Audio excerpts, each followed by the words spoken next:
Have you ever wondered how our ever-growing human population impacts the environment? It's a question that's been on the minds of scientists, economists, and policymakers alike. As we delve into the heart of the matter, we find ourselves facing a paradox of epic proportions. The global population is on an upward trajectory. There are over 7.5 billion humans sharing this planet, a number that's expected to reach nearly 10 billion by the end of the century. But this growth isn't evenly distributed. Some countries are bursting at the seams, while others have populations that are shrinking.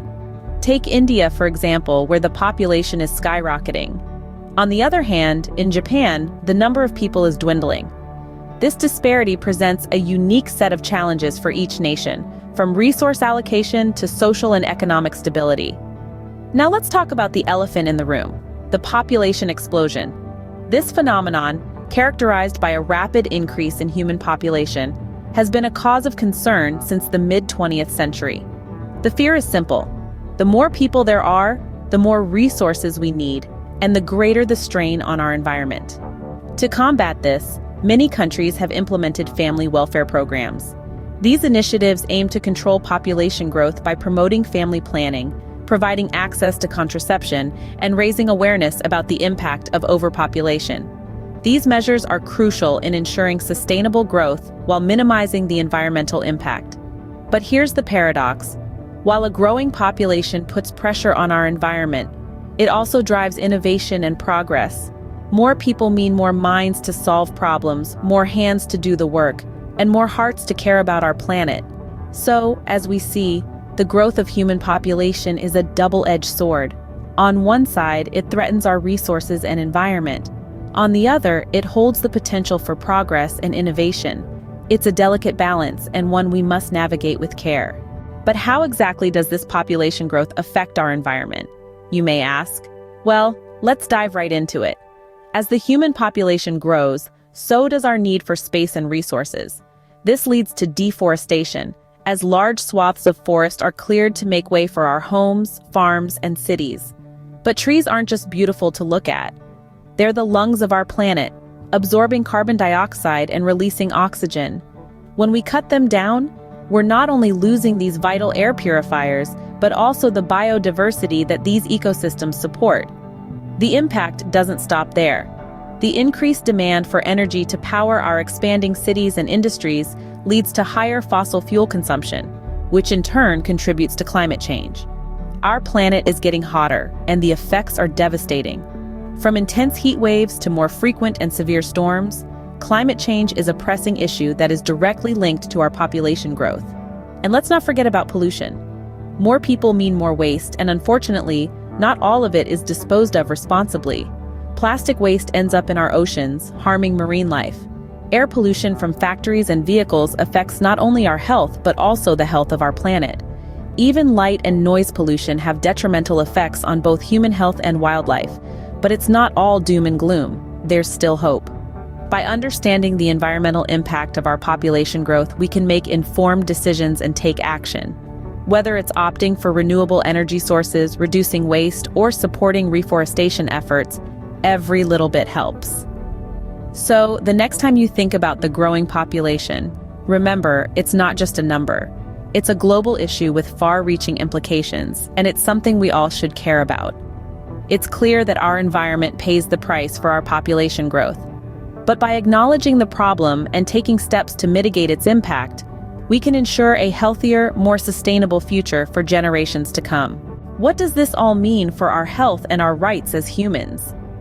As we delve deeper into the implications of population growth and environmental degradation, we find a profound impact on human health. Air pollution, for instance, is linked to respiratory illnesses, heart disease, and even cancer. Water pollution can lead to a host of diseases, from cholera to dysentery. And as our natural resources dwindle, we face the threat of food scarcity, which can lead to malnutrition and other health complications. But the story doesn't end there. Environmental degradation also exacerbates social inequalities. Those living in poverty are often the most severely affected, as they are more likely to live in polluted areas, lack access to clean water, or suffer from food scarcity. This is a clear violation of their human rights, particularly their right to health. Now let's pivot to the topic of population control measures. On one hand, these measures can be seen as necessary to curb population growth and mitigate environmental degradation. On the other hand, they can also infringe upon human rights, particularly when they involve coercive tactics. The right to decide freely and responsibly on the number and spacing of one's children is a fundamental human right, enshrined in numerous international treaties. But it's not all doom and gloom. There's a silver lining in all of this. The connection between population growth, environmental degradation, and human health presents us with an opportunity. By addressing these issues in tandem, we can improve human health, protect human rights, and preserve our environment for future generations. So let's think about this. If we work towards sustainable development, ensuring access to clean air and water, and promoting the responsible use of natural resources, we can protect our health. If we respect and uphold human rights, particularly reproductive rights, we can manage population growth in a fair and equitable manner. It's evident that our health and rights are intertwined with the environment and population growth. This is a complex issue with no easy answers, but by acknowledging these connections and working towards holistic solutions, we can pave the way for a healthier, more equitable, and more sustainable world. But how can we combat these challenges? Through education and technology. Let's start with the core of it all, education, value education to be precise. It's not just about reading, writing, or arithmetic, it's about instilling values that guide our actions, particularly in relation to population control.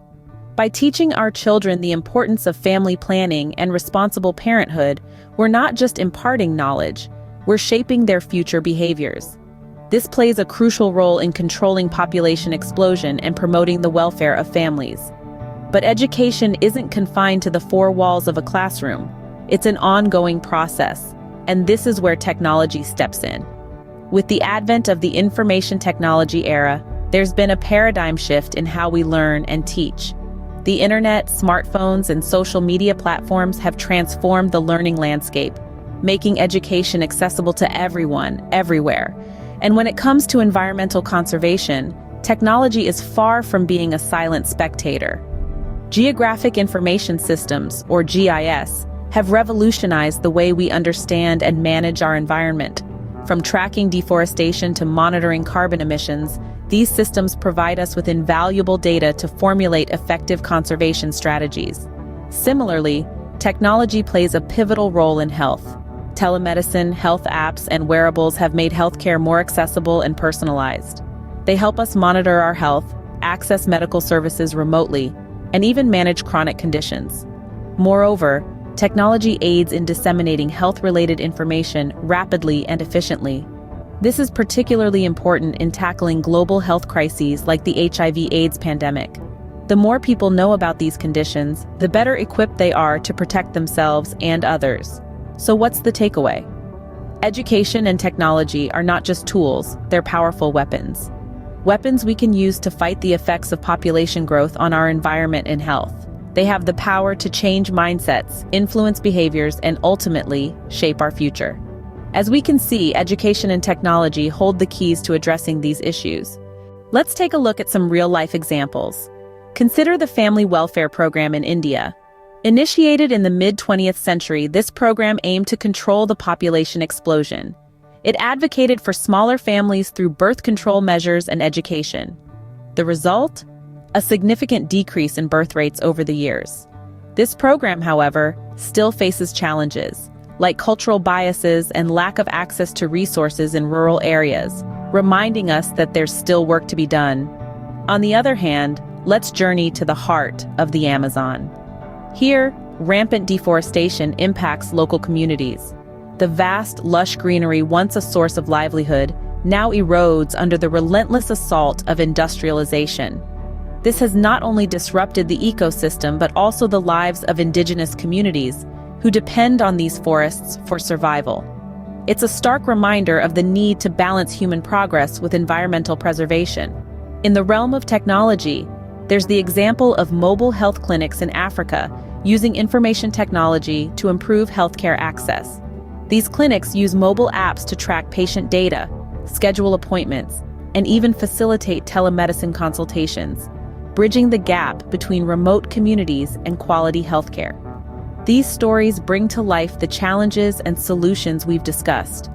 They remind us that the issues of population, environment, and human health are interwoven, and solving them requires holistic, innovative, and persistent efforts.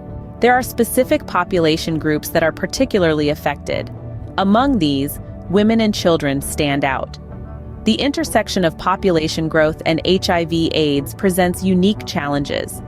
Rapid population growth often leads to strained resources, pushing the afflicted and their families into poverty. Women, as primary caregivers, face the brunt of these pressures. Children orphaned by the epidemic are left vulnerable, often with limited access to education and basic health services. These vulnerable groups often bear the brunt of population and environmental challenges. So, what can you do to help? You might wonder. Start by educating yourself. Quench your thirst for knowledge. Dive deeper into these topics and spread awareness. Support sustainable practices. Make small changes that leave a big impact. Advocate for policies that protect our environment and promote population control. You have the power to make a difference. Remember, every step counts in this collective journey towards a sustainable future. Subscribe for more because you won't find me later. Together, let's make our world a better place.